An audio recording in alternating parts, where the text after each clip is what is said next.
Mr. President, sinasabi ng kampo ni PRRD na unlawful arrest daw itong ginawang pag-aresto sa kanya. Well, we followed every single necessary procedure. We had a very good basis on which to serve that warrant and to read him his rights. We followed all the legal procedures that are necessary. So I'm confident that if in further examination, you will find that it is proper and correct.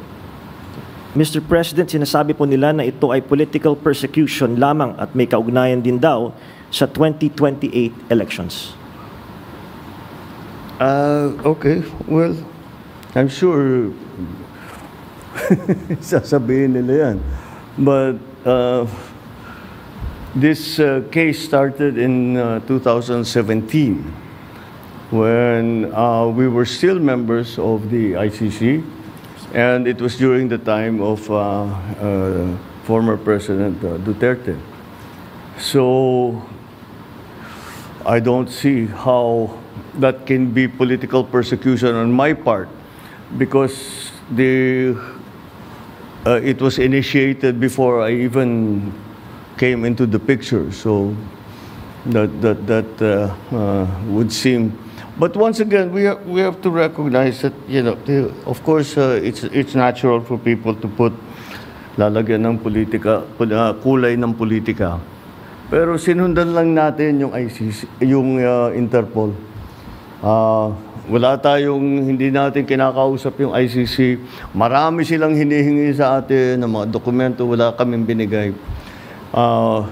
Yun lamang, hindi natin mahindian ang Interpol.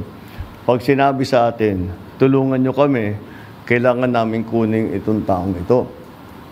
Dahil, kung maalala ninyo, lahat ng mga tumakas dito sa Pilipinas, kagaya ni Alice Go, kagaya ni Arnie Tevez, kung sino-sino pa, pati naman yung mga human trafficking sa Myanmar, pati sa mga madadamay. Sinong tumulong sa atin para makita natin yung mga ating kababayan na inaapi at ginagamit sa masamang paraan?